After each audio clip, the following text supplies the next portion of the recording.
Vamos a tener salacuna. Sí tenemos salacuna para por si de pronto vayan los niños. Ahí está la salacuna lista.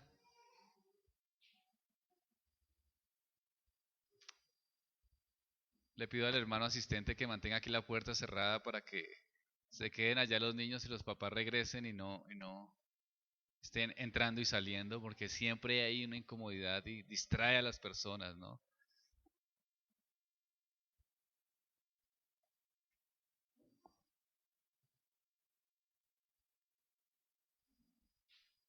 Muy bien.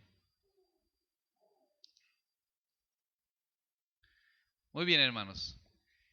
El sermón de esta mañana tiene un título un poco extraño, pero van a ir notando por qué el título. Ya miramos el texto, vamos todos. Primera de Pedro capítulo 2, versículos del 13 al 15. El texto que estuvimos leyendo durante el culto, el inicio del culto. El título: ¿Debo someterme a las autoridades instituidas, aunque esta autoridad sea Chávez?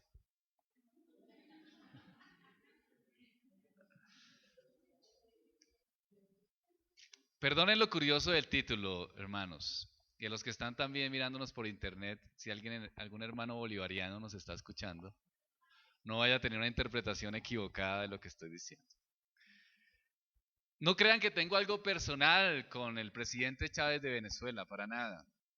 Cuando preparaba el sermón, recordaba una pregunta que me hizo un estudiante.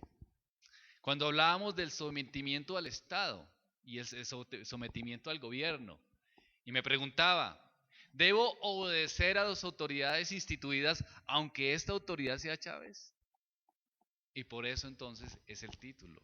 Y bueno, vamos a tratar de responder a esta pregunta y tratar de buscar además el equilibrio que nos dan las escrituras en relación a lo que ellas dicen. Vamos a Primera de Pedro, capítulo 2, versículo 13. Dice: por causa del Señor, someteos a toda institución humana, ya sea al rey como a superior, ya a los gobernadores, como por él enviados para castigo de los malhechores y alabanza de los que hacen bien. Porque esta es la voluntad de Dios, que haciendo bien hagáis callar la ignorancia de los hombres insensatos. Luego de hacer un llamado a la conducta cristiana, recuerdan los sermones anteriores, Pedro dirige nuestra atención a la autoridad constituida y a los designados para gobernar el pueblo. Él da a entender que la primera demostración de la conducta personal del cristiano es su conducta hacia el gobierno. Instan a los creyentes a honrar a las personas que han sido designadas para gobernarlos. Capítulo 2, versículo 17, un poco más abajo. Honrad a todos. Temed a Dios. ¿Qué? Honrad al rey. Interesante esto, ¿verdad? Pedro virtualmente reitera el mensaje que Pablo escribió a la iglesia de Roma, porque Pablo enseña que las autoridades legítimas son instituidas por Dios para el bienestar del pueblo. Eso está en Romanos capítulo 13 y en Tito 3. Y Pedro afirma que los cristianos deben someterse a la autoridad. ¿Y por qué deben someterse a la autoridad? Dice, por causa del Señor. Ahora bien, antes de seguir estudiando nuestro texto, que en una lectura rápida, sin escudriñar demasiado en el mismo, ya sabemos a qué nos está llevando, ¿verdad? A someternos. Pero antes de eso, es necesario aclarar que también las escrituras nos dan luz. La ley del país debe ser sostenida en tanto no obligue a los cristianos a desobedecer la ley de Dios. Vamos a aclarar esto. Hechos capítulo 4, versículo 19. Hechos capítulo 4, versículo 19.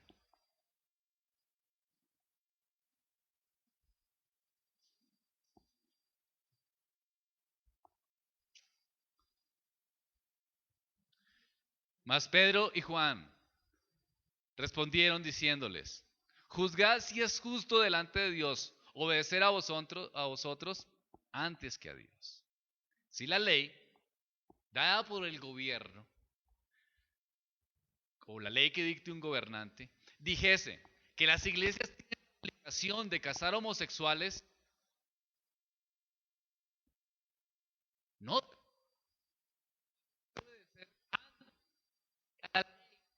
instituida por, debemos obedecer a Dios mismo. Y Dios y su palabra nos dan parámetros específicos en muchas cosas. Por eso estamos buscando el equilibrio. Debemos obedecer antes a Dios que a los hombres. Hechos 5:29. Hechos capítulo 5, versículo 29. Respondiendo Pedro y los apóstoles dijeron: es necesario, de nuevo, con el mismo principio, obedecer a Dios antes que a quién, que a los hombres. Entonces tenemos que tener en cuenta, ¿no? Esa objeción que dan las mismas escrituras. Debemos obedecer a Dios antes que a los hombres. Si la ley que dicte un gobierno dijese que tenemos que hacer culto a un hombre en particular, o tenemos que hacer un culto a una religión o a un Dios que no sea el Dios de las escrituras, ¿lo debemos hacer? No. ¿Por qué? Porque la ley de Dios nos dice que solo un Dios tenemos que adorar, y es el Dios de la palabra del Señor. Es el Dios de Abraham, de Isaac y de Jacob. No debemos hacer culto. No debemos honrar a otro que no sea el Dios de las Escrituras. Si un gobernante nos pusiese esta norma, no tendríamos que seguirla. Ahora bien, en algunos momentos se malentienden estos versículos y se llega a pensar que si uno no tiene el mismo criterio que tiene el gobierno de turno, casi llega a pensarse que uno es como un hereje, ¿no? Porque está incumpliendo las normas de Dios. Y no es tanto así. Nosotros como cristianos podemos tener un gobierno en el cual no estamos de acuerdo. Podemos hacer oposición a este gobierno, pero de acuerdo a los parámetros que el mismo gobierno establece. ¿Me hago entender? Es decir, nosotros estamos en Colombia y Colombia es un país, un estado social de derecho. Al ser un estado social de derecho, quiere decir que tiene una constitución, la constitución del 91. Y la constitución del 91 es la regla que firma los gobiernos o que orienta a los gobiernos que se van dando. Ahora bien, ¿qué dice la constitución del 91? Que podemos nosotros hacer oposición legítima, que pueden haber partidos de oposición al gobierno que esté. Podemos hacerlo, pero de acuerdo a los parámetros que establece el mismo gobierno. Por eso es que en un gobierno, en este caso, está, por ejemplo, el Polo Democrático, que le hace la oposición al gobierno del presidente Santos, por decir un ejemplo. Ahora, ¿ellos están en pecado? No están en pecado porque están cumpliendo los parámetros que la misma ley establece. La ley dice que ellos pueden hacer oposición. Lo que dice la ley es que no pueden coger las armas y hacer oposición con armas. Eso no lo podemos hacer nosotros como cristianos. No podemos salir y coger en Transmilenio una roca y empezar a tirarle a los Transmilenios rocas. Eso no lo podemos como cristianos. Pero sí como cristianos podemos estar en desacuerdo con parámetros de justicia social. Y como cristianos debemos, de hecho, procurar cambios con las herramientas que nos da el mismo Estado. El Estado da herramientas, una herramienta de oposición o cuando estamos o de injusticia, la tutela. ¿Existe la tutela con qué razón? Si usted va al médico y lo están atendiendo mal y usted tiene unas circunstancias difíciles y usted ve que hay una injusticia, ¿qué dice la ley? ¿Usted puede defenderse? La ley misma lo establece. No, yo soy cristiano y me voy a morir porque ya no tengo que hacer, porque no puedo hacer oposición al gobierno en ese sentido. No. ¿Qué dice la ley? Le da un medio. ¿Cuál es el medio? La tutela. Entonces, como cristianos podemos utilizar los medios que el mismo gobierno en el cual estamos sometidos nos da para el bien de los otros. ¿Sí me hago entender? Como que seamos cristianos no implica que tendremos que estar de acuerdo con todo lo que diga el gobierno. De hecho, es triste ver que los cristianos son los que menos aportan. Deberíamos ser los que más aportamos al gobierno. Deberíamos ser los que más políticamente podemos aportar ciencia, sabiduría, conocimiento, de acuerdo a las escrituras y los parámetros que Dios establece. Pero no aportamos en muchos casos es porque creemos que tenemos que simplemente decir que sí a todo. Y no, en un Estado social de derecho en el cual vivimos, podemos entonces tener una posición legítima de acuerdo a lo que el Estado dice. ¿Podemos irrespetar al gobierno? No. ¿Podemos levantar armas? No. ¿Por qué? Porque la Constitución dice que no debemos hacerlo a cualquier ciudadano y como cristianos estamos sometidos a la institución. Muchos cristianos, sin tener en claro la libertad que nos dan las Escrituras, se molestan cuando alguien opina del gobierno en particular. Y además, casan a la iglesia, a cualquier cristiano, con un partido político en particular. Aquí han venido cuando son las elecciones, siempre vienen personas a golpear la puerta y dicen, miren, nosotros somos cristianos y vamos a apoyarnos entre cristianos y nosotros somos del partido de la U y del partido de este y del partido del otro. Y como cristianos, ustedes deben de ser del partido tal. No es verdad esto. Nuestra conciencia está sometida a las santas escrituras. Y las santas escrituras nos muestran cierta luz política, pero no nos inclinan hacia un partido político en especial. Un cristiano puede ser del partido político que desee. Claro, tiene que irlo viendo de la luz de la palabra del Señor. Algunos pueden pensar, es que hay partidos que están a favor del homosexualismo. Bueno, entonces es mejor no aliarse con esos partidos. Pero otros que no están a favor del homosexualismo sí son muy corruptos también. O sea, no hay un equilibrio porque estamos hablando de un gobierno de hombres caídos. Y en ese contexto, los cristianos debemos de estudiar, analizar, mirar noticias, aprender, leer el periódico para poder tomar decisiones. No porque un hombre se le pare al frente y le diga vote por mí porque creo en Dios, es el mejor hombre. Porque puede creer en Dios a su manera, no en el Dios de las Escrituras. Y puede ser un perverso. Hitler creía en Dios. Y el pueblo alemán votó por él, ¿no? Ahora, ser cristiano no es sinónimo de ser de un partido especial. Debemos obedecer a Dios antes que a los hombres. Y como obedecemos a Dios, entonces debemos tener claridad en lo que es justo y honesto. Y por eso es que tenemos que constantemente mirar qué dicen las escrituras en relación a los políticos de turno. Pero la iglesia no debe casarse con un partido, sino que cada miembro de la iglesia debe razonar por sí mismo. En una iglesia puede asistir gente que sea de izquierda, gente que sea de derecha, gente que sea de centro. La iglesia no tiene que perfilarlos a un partido político. Ellos, a la luz de las escrituras, irán pensando qué es lo mejor. Vamos a nuestro texto de nuevo. Capítulo 2, versículo 13. Por causa del Señor, someteos a toda institución humana, ya sea al rey como a superior, ya a los gobernadores como por él enviados para castigo de los malhechores y alabanza de los que hacen el bien. Aquí Pedro introduce un verbo bien interesante y es el verbo someter.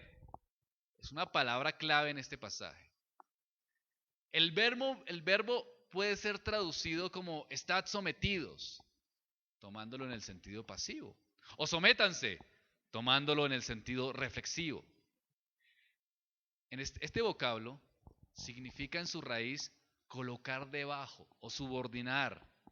Y en este pasaje es sinónimo de obedecer. No se quiere dar a entender que las personas que se sometan a la autoridad pierden su dignidad, sino que reconoce aquella autoridad que Dios mismo ha instituido. Pedro entonces comienza relacionando las autoridades en general. Más adelante le especifica cuando hace referencia a reyes y gobernantes. Entonces dice el versículo 13, por causa del Señor someteos a toda ¿qué? ¿Qué dice el texto? ¿Toda qué? Institución humana. A toda institución, a toda autoridad. Si los cristianos de la época de Pedro se hubiesen rehusado a obedecer a la ley romana, hubiesen brindado a los adversarios la evidencia necesaria para acusarlos de iniquidad como rebeldes. Recuerda que estaba en el contexto de la persecución. Imagínese usted si ellos hubiesen sido rebeldes a la autoridad que daba el emperador. Los hubiesen acusado de más iniquidad, si ya asimismo habían sido blasfemados por la causa del Señor.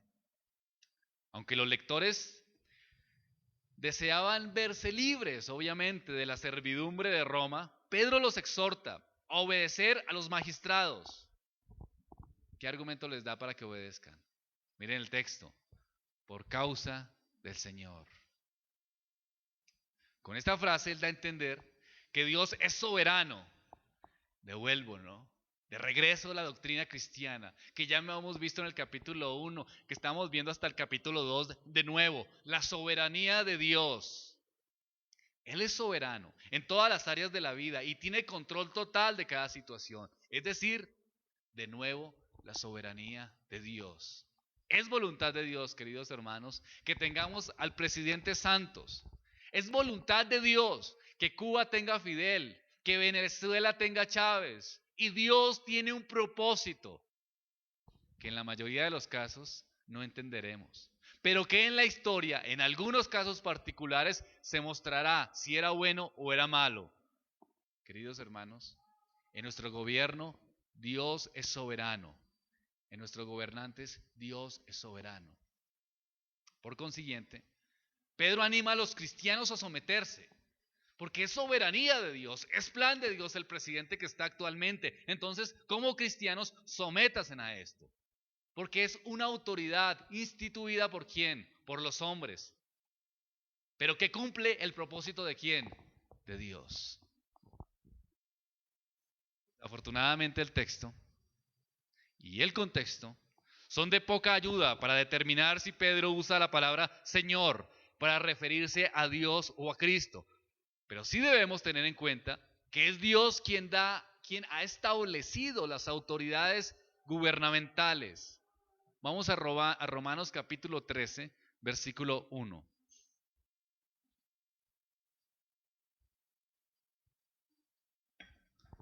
Romanos capítulo 13, versículo 1.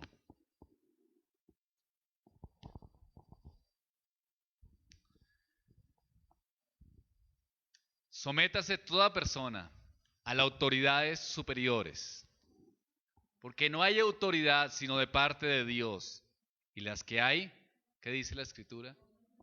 Por Dios han sido establecidas. Es voluntad de Dios, ¿verdad? Que nos parezca incómoda, que no nos guste, sí, nos puede no gustar, pero tenemos que reconocer que Dios es soberano y es su voluntad. Y como es la voluntad de Dios, entonces debemos que someternos como cristianos, el sometimiento a la autoridad. Volvemos a nuestro texto, segunda de Pedro capítulo 1, versículo 13.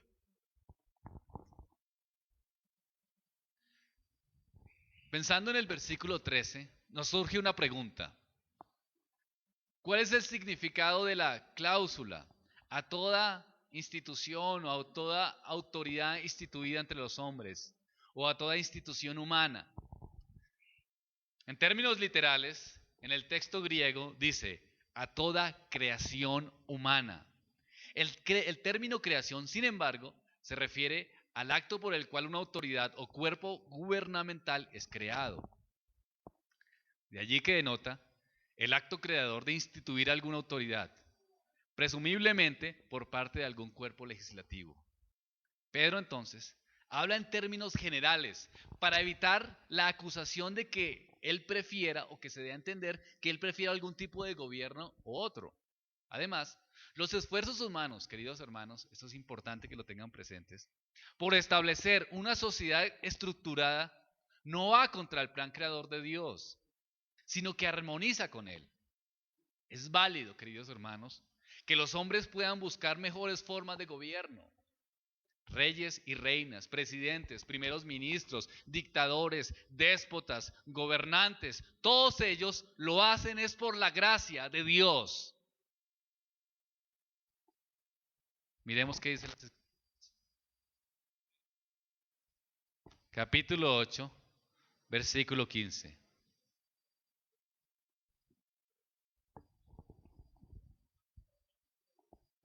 Capítulo 8, versículo 15. Por mí, dice el Señor, reinan los reyes y los príncipes que determinan justicia. Daniel capítulo 2, versículo 21. Daniel capítulo 2, versículo 21.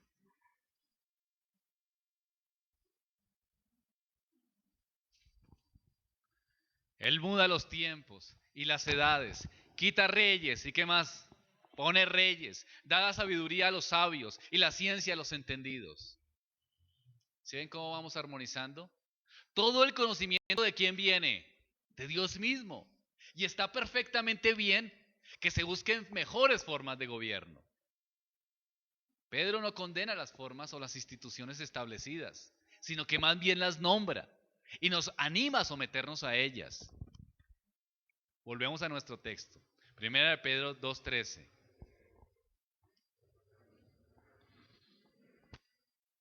Por causa del Señor, someteos a toda institución humana. Ya estamos viendo que hay instituciones humanas. Es bueno que el hombre busque mejores formas de gobierno. Pedro no condena estas formas de gobierno, sino que las nombra. Primero, ¿a quién nombra? Al rey, ya sea al rey. Debemos tener en cuenta que Pedro escribió su epístola en los últimos años del malvado gobierno del emperador Nerón. Nerón accedió al poder en el 54 después de Cristo, a la edad de 17 años, y se suicidó 14 años más tarde. Una de las persecuciones, queridos hermanos, a la iglesia más famosa y quizás de las más tempranas es la originada por el emperador Nerón.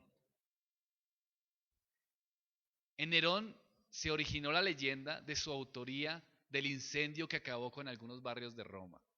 El historiador Cornelio Tácito escribió a principios del siglo II que antes del rumor popular de que él había incendiado a Roma, él había originado otro rumor diciendo que los cristianos habían sido los que habían originado el incendio. ¿Esto qué hizo? Que la ira del populacho se volviera contra el pueblo del Señor. Fueron entonces cruelmente reprimidos, muertos, maltratados por un rumor de un gobernador loco y perverso. Además, queridos hermanos, durante el reinado de este emperador, Pedro mismo sufrió el martirio en las afueras de Roma. Es decir, Pedro murió bajo las manos del gobierno de Nerón. Y con todo y eso, sin embargo, este apóstol dice a los lectores que se deben de ¿qué? Someter. ¿A quién?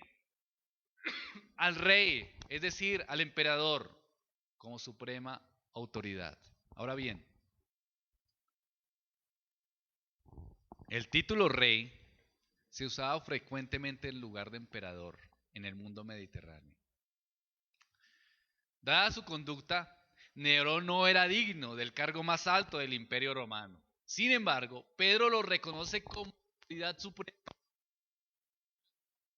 a los cristianos a obedecerle. Es decir, por perverso, por malo, que me parezca el gobernante de mi nación, debo obedecerle, con el condicional que ya hablamos anteriormente. Debemos obedecerle. Pedro estaba sometido bajo el imperio de Nerón, bajo el gobierno de Nerón. Y con todo y eso se sometió. Sigue el texto, versículo 14, segunda de Pedro.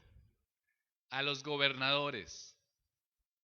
El Nuevo Testamento, queridos hermanos, menciona los nombres de 3 gobernadores de Judea: Pilato, Félix y Festo.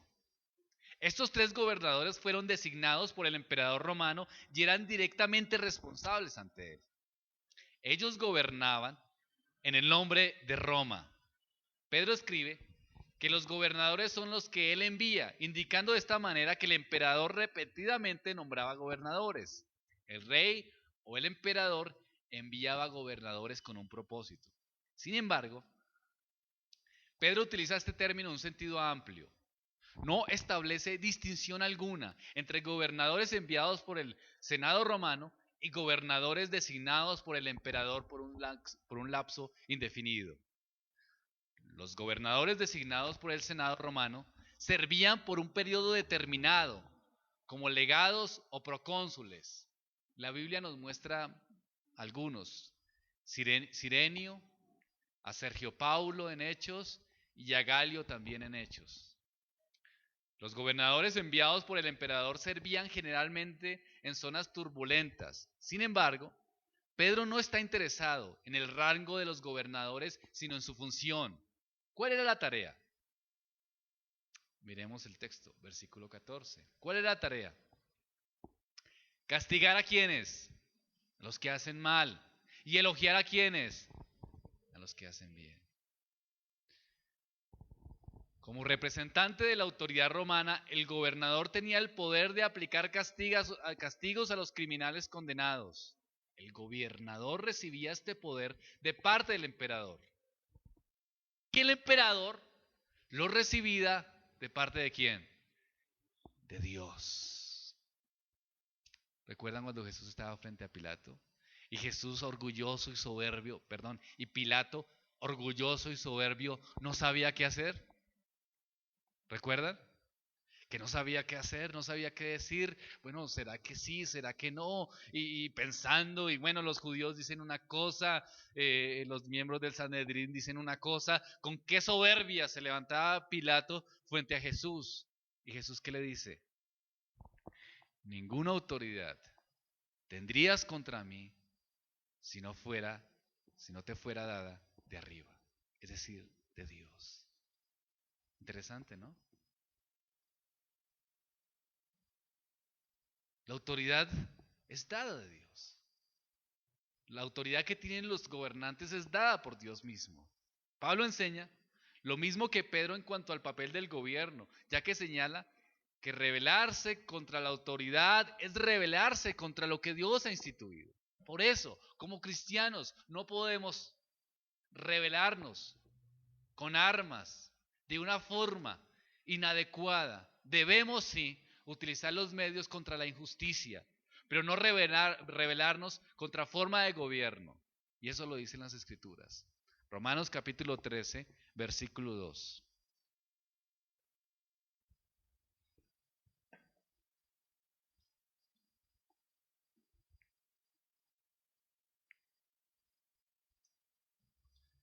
Romanos capítulo 13, versículo 2.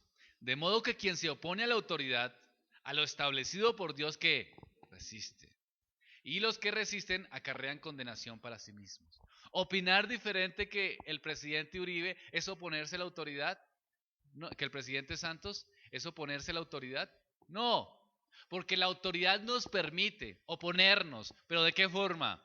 De acuerdo como la Constitución del 91 lo deja hacer. Es decir, sin armas, sin violencia, sin rebeldía. Si la institución dijese que no podemos tener ni siquiera una opinión diferente, como cristianos, ¿qué tenemos que hacer? Pues no opinar diferente. Depende del tipo de gobierno donde esté cada cristiano. Pero en ese tipo de gobierno, de Occidente, de latinoamericano, sí lo podemos opinar diferente. Pero opinar diferente no es igual a oponernos. No debemos oponernos a las autoridades establecidas y querer cambiarlas por un régimen diferente. eso no nos corresponde a nosotros mismos. Dios es el que pone y es el que quita reyes. Es Dios mismo. Debemos someternos a la autoridad establecida por Dios. En este país es el presidente Santos. Debemos someternos y orar por él. Pablo entonces agrega que aquel que está en autoridad es siervo de Dios para su bien y un agente de ira para aplicar castigo al malhechor. Romanos capítulo 13, versículo 14. Interesante esto, ¿no? Porque es servidor de Dios para tu bien, dice el apóstol Pablo, porque es servidor de Dios para tu bien. Pero si haces lo malo, ¿qué dice el texto? Teme, porque no en vano lleva la espada, pues es servidor de Dios, vengador para castigar al que hace lo malo. ¿Cuál es el papel que desempeña entonces el gobierno? El magistrado. Es entonces el de reprimir el mal, mantener la ley y el orden y promover el bienestar del pueblo. Es perfectamente bien que haya leyes, que haya justicia. Es perfectamente bien que haya policía y que esta policía suprima al rebelde y que esta policía o el medio jurídico castigue al que hace el mal. Así lo estableció Dios. Ahora bien, teniendo en cuenta el contexto, ¿recuerdan? El emperador Nerón, el emperador romano Nerón, pues no estaba agradado tanto con los cristianos y los cristianos eran perseguidos y blasfemados. Pero con todo y esto Pedro dice que hay que someternos, ¿no? Y Pablo dice que es para nuestro bien. Cuando habla de nuestro bien, habla del bien del pueblo. Es decir, debemos someternos porque los que son delegados por Dios mismo van a ejecutar justicia. Al que hace mal, recibirán ¿qué? Castigo. Al que hace bien, pues recibirán alabanza. Pero con todo y esto, los cristianos no recibían palabras de alabanza de los gobernadores romanos. Pero para ellos, los cristianos no eran de agrado para el emperador, pero eso poco importa, pues tenían que someterse. Los cristianos, queridos hermanos, eran minoría, pero eran una minoría despreciada y perseguida. Tratar la causa de Cristo, eso es lo que hacían los cristianos, y no sus propios nombres o intereses. Tengo que aclarar algo acá en este tema, no podría dejar de hacerlo. Si paso este tema, sin esta aclaración, mi conciencia estaría mal, ¿no? Diferente es esto a la política cristiana que se da en nuestros tiempos. La mayoría de los cristianos que se meten en política lo hacen para promoverse a sí mismos y aprovechar que tienen una iglesia grande, que asiste mucha gente, para manipularles las conciencias con textos bíblicos sacados de su contexto. Queridos hermanos, no se dejen engañar de esos mercaderes de la fe, los que nos ven por internet. Con el nombre de Cristo, quieren incursionar en la política para llenar sus propios vientres.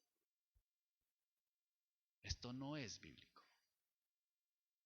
Cada cristiano debe votar por el que su conciencia le llame la atención, de acuerdo obviamente a Dios mismo, pero también de acuerdo a lo que haya estudiado y leído de su candidato.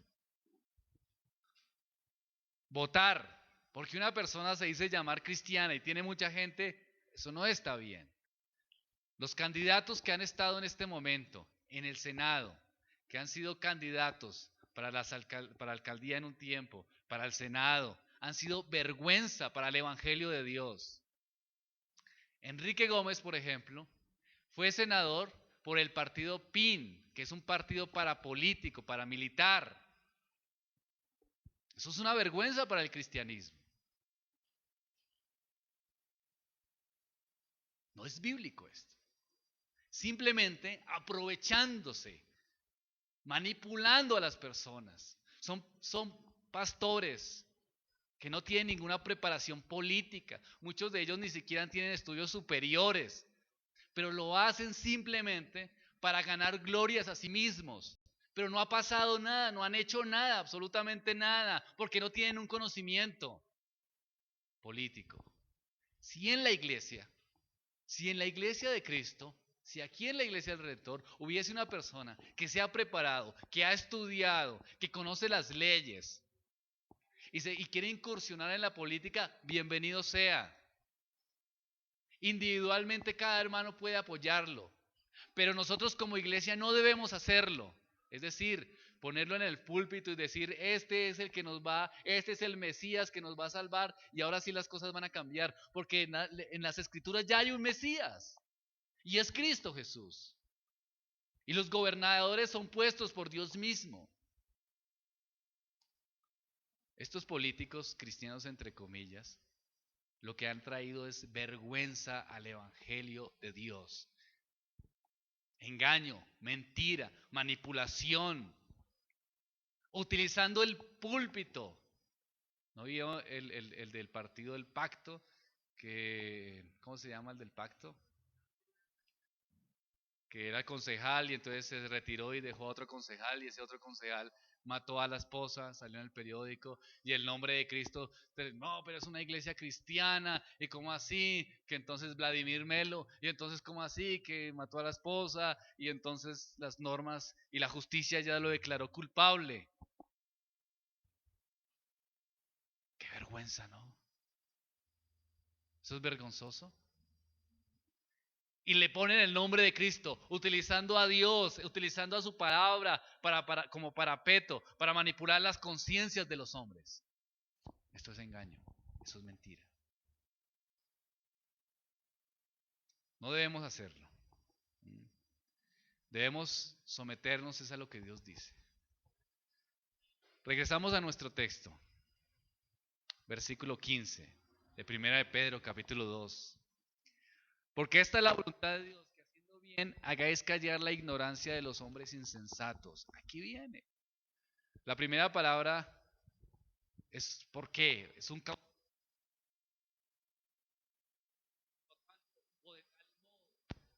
muchos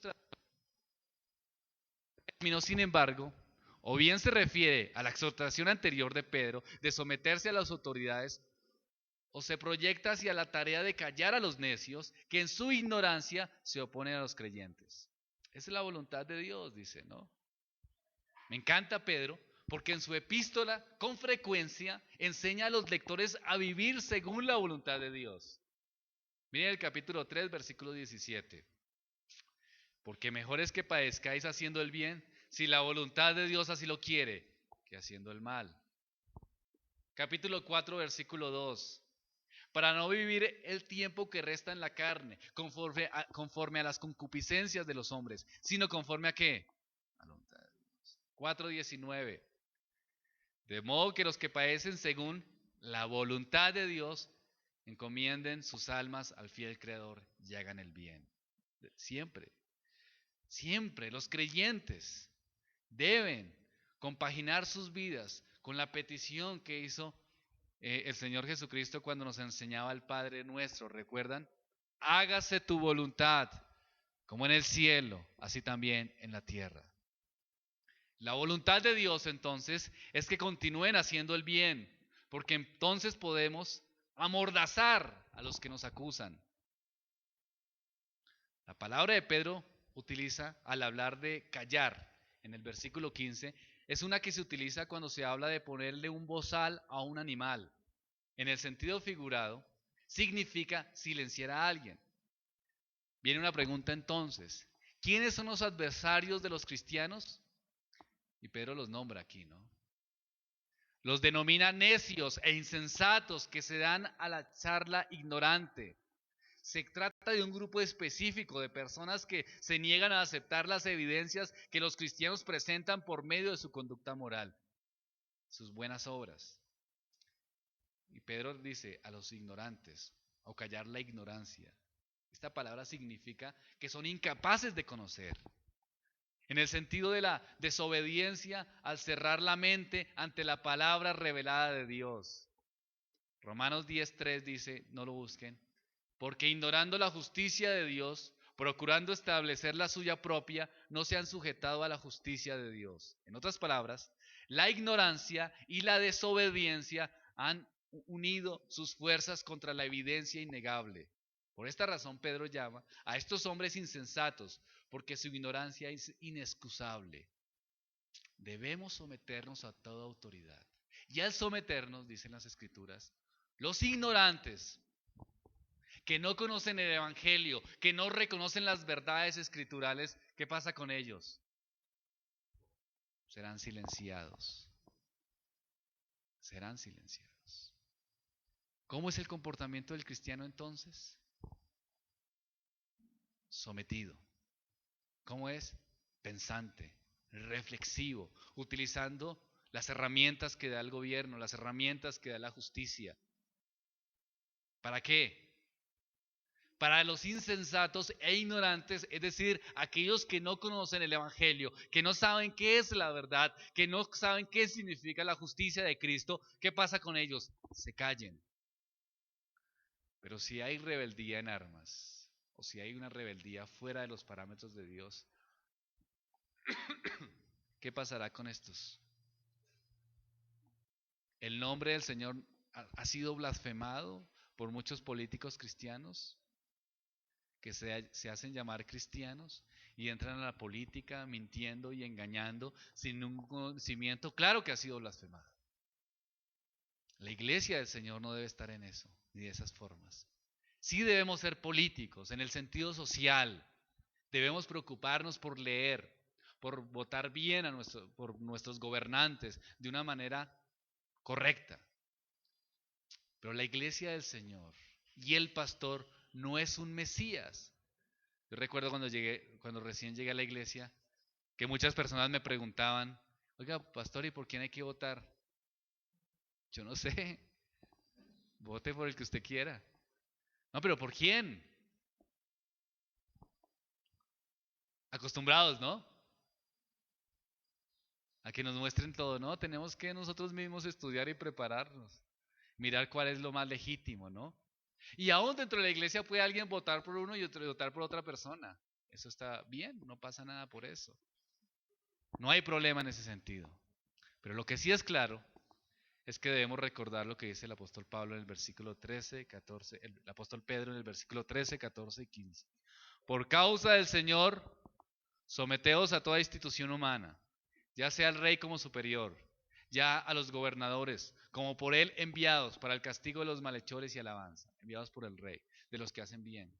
Porque esta es la voluntad de Dios, que haciendo bien, hagáis callar ¿qué? La ignorancia de los hombres insensatos.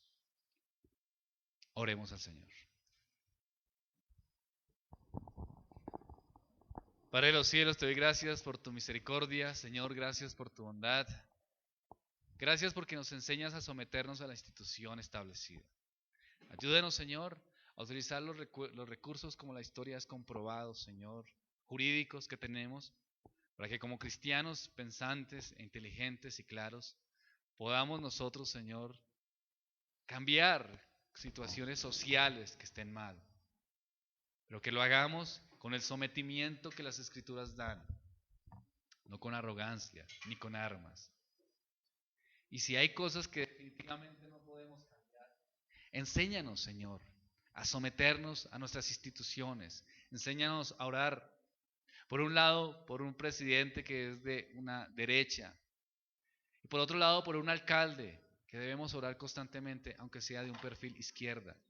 Como iglesia, no vamos perfilando la iglesia en partidos políticos establecidos, sino la vamos perfilando en la obediencia y el sometimiento a lo que tú dices, a tus escrituras. Gracias por el gobierno, gracias por los jueces, gracias por la policía, porque es la voluntad de Dios que tú los pusiste para que castiguen al mal y para que alaben al que hace el bien. Y ayúdanos como iglesia a callar con nuestro comportamiento político y social la boca de los ignorantes, de los insensatos que no conocen lo que somos. Gracias en el nombre de Cristo. Amén. Antes de entonar el himno, hermanos, quiero decirles que el hermano Marcos da muchas gracias por la ofrenda. Se recogió en total